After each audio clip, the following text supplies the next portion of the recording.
Ladies and gentlemen, welcome back to the other side of the coin, and welcome to your first upload of the day. Lots popping off, so we need to be on top of the game. We have to have these double uploads on a regular basis, because or else we're just going to have one whole video that will probably last for 2 hours, and we can't do that. We're going to break things up. Lots popping off in terms of attackers and strikers, and that's exactly what we're going to focus on. And later on tonight, we're going to look at a whole heap of other news that's been popping off as well, which we need to be on top of 100%. Now, first thing, ladies and gentlemen, Chelsea intend to be busy in the market before June 30th.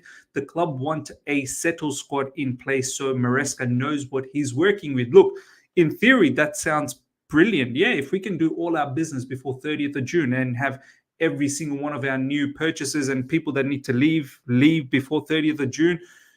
Yeah, that's the perfect case scenario for Enzo Maresca moving into the preseason, where there shouldn't be any more surprises. There shouldn't be any more late hiccups, and you can really hone in on your preseason and work on everything and not have any unexpected people leave or come in, which could somewhat derail the preseason. We've seen it previously as well. So look, in theory, this sounds good, but is it really going to happen realistically with Copa America? That's going to happen, Euros that's going to take place, Olympics that's going to happen after.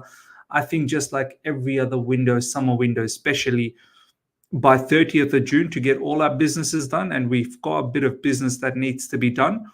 So far, we've got a centre-back, we've got a whole heap of players that need to go, and then strikers, attackers, goalkeeper, lots to look at, and I'm not really sure whether everything can be done by 30th of June.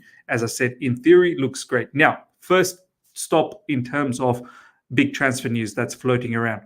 Look, this whole Olise situation, ladies and gentlemen, it's legit, because every single one of the Chelsea journalists out there are talking about this particular player. But on top of that, there's now conversation in regards to Olise as well. Nico Williams, I think, was there from the get-go. Chelsea like Olise, Olise, Nico Williams, and have admiration for Evan Ferguson and Benjamin Sesko. So a lot of those names we know we've been linked with. A couple of those names I can definitely say, from seeing many different other journalists talk about this, and also Fabrizio Romano.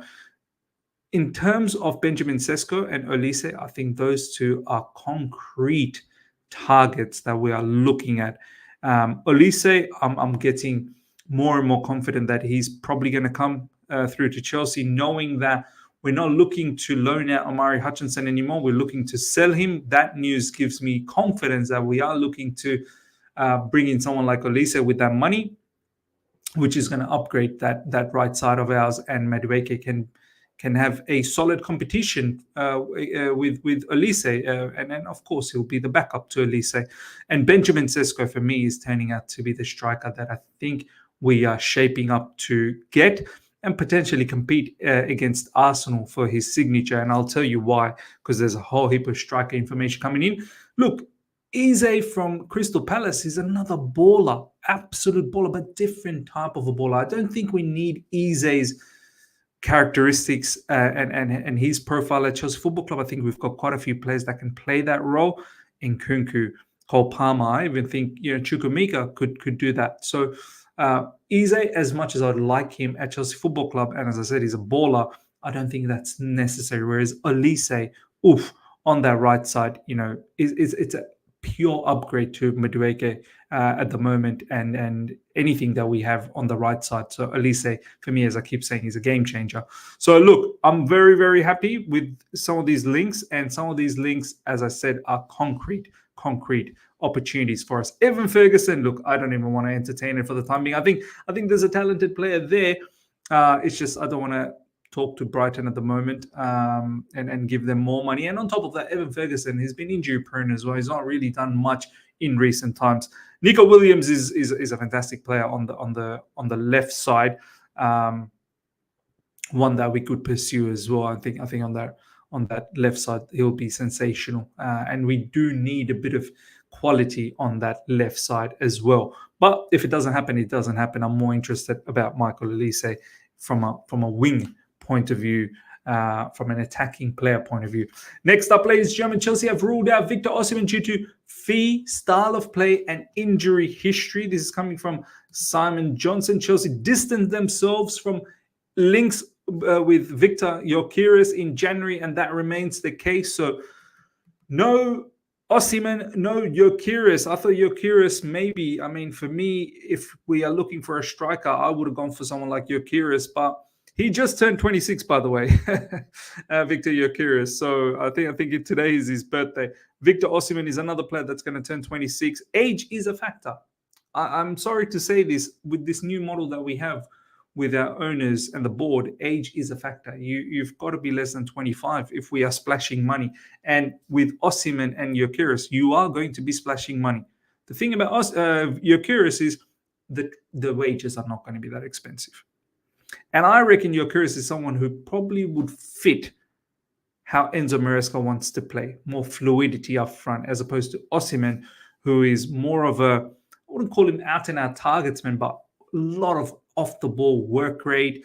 And I feel like he's very, very good inside the box as well. But he's not one of those players, Osimhen, where you can deploy him on the left, you can deploy him on the right, you can deploy him through the middle, he can play false line. Now, that's not that type of a player. Whereas Gyokeres, as I said, he's very fluid up front. He's got a lot of physicality about him. He's ruthless finisher. His overall game is just very, very good. Aerial ability. Both of them have very, very good aerial ability. But at the end of the day, ladies and gentlemen, both of these players are not happening. Osimhen are not happening, and Victor Gyokeres is not happening. I think largely due to their age, and of course, their transfer fee is quite exorbitant. Chelsea retain strong interest in Benjamin Sesko and are confident they can rival Arsenal for him. I think this is our primary target. Age, fit. Transfer fee, not that crazy, 50 to 60 million. Wages will not be that crazy either. I don't know how much wages he's on. I don't think he'll be on heaps at Leipzig. You're looking at anywhere less than 150,000 at Chelsea Football Club. That is the cap at the moment. You're potentially going to be able to get someone like Benjamin Sesko for, let's say he's on 60K per week at Leipzig. You can probably double that to 120K. Let's just say for argument's sake.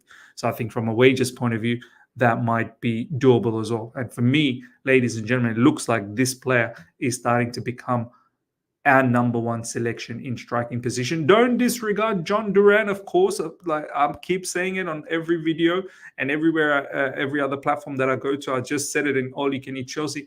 John Duran is someone we were linked with in January, and we could potentially link ourselves. But it looks like all directions are leading towards Benjamin Sesko. Arsenal are looking at him as well, but we'll see. Look, with Sesko, all I'm going to say is that he has finished off last season in a fantastic manner. But once again, is that a purple patch? It's not like we've seen consistency from Benjamin Sesko. He's a young player, so you're still taking a gamble. All of these things are gambles. That's why with Gyokeres and Osimhen, they're far more established, far more experienced at the top flight, and I wanted to take that route and have a particular player that just has a bit more of a know-how. But Chelsea don't want to operate in that manner. Chelsea want to continue with the youth project. And look, it's unprecedented that this youth project has worked out at a top club, but this is what we have, and this is what we have to work with. And to have two young strikers, Nicolas Jackson and Benjamin Sesko, look, I don't think Sesko, if he is willing to come to Chelsea Football Club, he wants to be a second fiddle. I think he would want to start.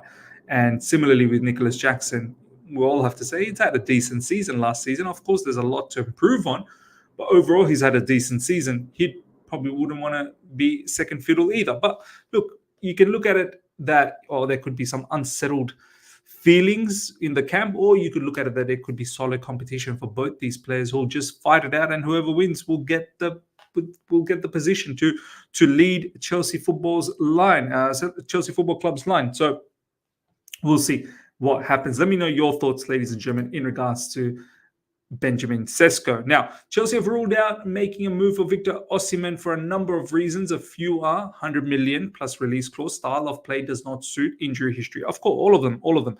I wanted Osimhen when Poch was still around. By the way, there's a little bit of news on Poch as well, so stay tuned. I wanted him when Poch was still around. Poch is not around. It's Enzo Maresca. I don't think he's a fit for Enzo Maresca.